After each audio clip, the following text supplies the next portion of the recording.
नमः शिवाय। जय माता रानी। दोस्तों, आप देख रहे हैं आपका अपना YouTube चैनल व्रत त्योहार टोटके।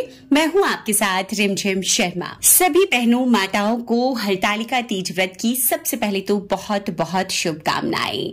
माँ पार्वती हमारा सुहाग हमेशा अखंड रहे, भोलेनाथ की कृपा हम पर, हमारे परिवार पर हमेशा बनी रहे।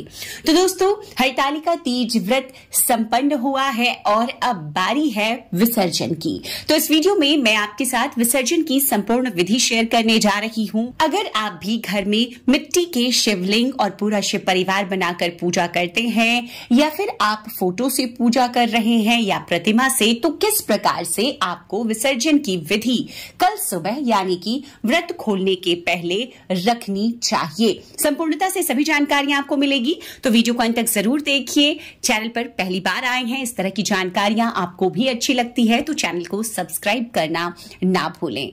दोस्तों, हरतालिका तीज व्रत देखिए एक बहुत ही कह सकते हैं बड़ा व्रत है सुहागिन महिलाओं के लिए। अब तो कुंवारी कन्याएं भी इस व्रत को रखती हैं अच्छे घर वर की प्राप्ति के लिए। तो जितनी विधि विधान से हम व्रत को संपन्न करते हैं ना, कोई भी व्रत तब पूरा माना जाता है जबकि पूरे नियमों को पालना करते हुए हम विसर्जन करते हैं, व्रत का पारण करते हैं। तो विसर्जन की विधि क्या होगी ये अब आप समझ लीजिए। देखिए, हमने पूजा शाम में प्रदोष काल में की है, या फिर कई लोग सुबह की भी पूजा कर लेते हैं। ठीक इसी प्रकार की पूजा अगले दिन यानी कि इस बार 18 सितंबर को हम व्रत धारण कर रहे हैं, तो 19 सितंबर की सुबह सूर्योदय से पहले आपको करनी है। पूजा में आपको इस समय जो आप पूजा करेंगे, सुबह में आपको धूप दीप भोग जरूर रखना है। कई लोग सुहाग की सामग्री भी सुबह की पूजा में भी अर्पित करते हैं माता को, तो जरूर अर्पित करें। कई जगहों पर खोइछा भरने का मतलब माता की विदाई, जब किसी कन्या की विदाई हम करते हैं ना, तो अपनी तरफ से उनका खोइछा भरते हैं।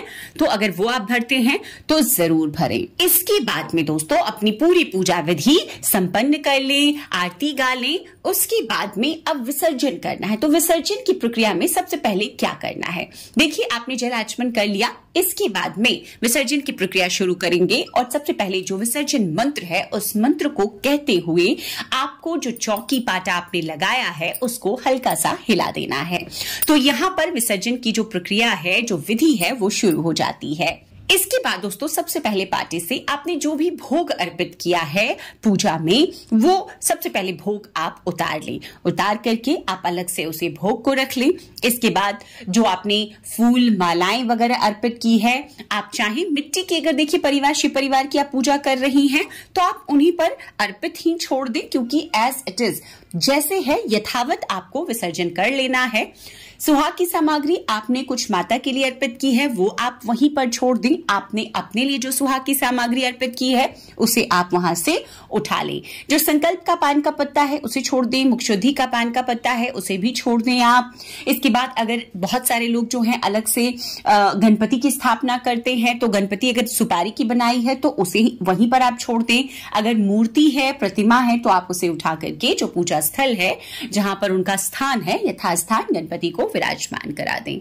इसके बाद में दोस्तों कलश आप उठा लें। कलश के ऊपर दीप कलश बनाया है, तो जो पूर्ण पात्र है उसका जो अक्षत है वो आप चिड़ियों को खाने के लिए डाल सकते हैं। थोड़ा सा अक्षत आप अपनी तिजोरी में रख सकते हैं।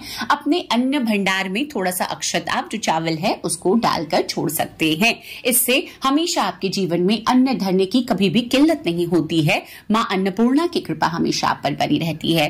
देखिए, हम इसमें सभी देवी देवताओं का आह्वान करते हैं उस कलश में, तो उस कलश का जो जल है उसे भी शुद्धता से आपको किसी पौधे में, किसी गमले में डाल देना है।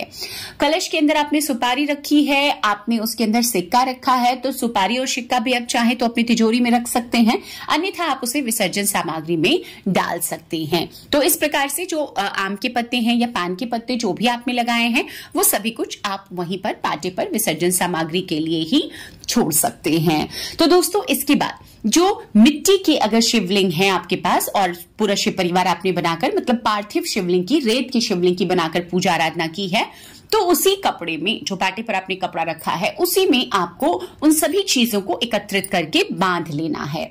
अगर आपने अब प्रतिमा या फोटो रखी है तो आप वहां से सिर्फ प्रतिमा और फोटो उठाएंगे और उसको अपने यथास्थान, मतलब जो आपके मंदिर में स्थान है भगवान का, वहां पर उनको विराजमान करा देंगे और जो भी चीजें बची हुई है उसी कपड़े में बांध लेंगे।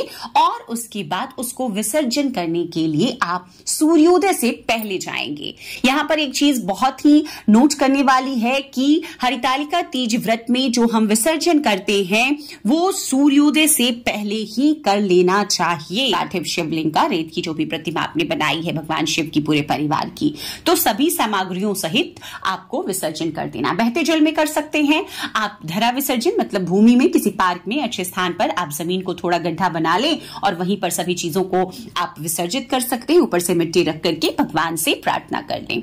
दोस्तों, इसके बाद विसर्जन आप घर में भी कर सकते हैं। अगर रेत की प्रतिमा आपने मिट्टी की पार्थिव शिवलिंग बनाई है तो आप घर में किसी गमले में भी उस शिवलिंग का, माता पार्वती का विसर्जन कर सकते हैं। लेकिन शुद्धता का आपको ख्याल रखना है। पहले से गंगा जल रख लें, शुद्ध जल उसमें भरकर रखें और उसी में आपको विसर्जन करना है।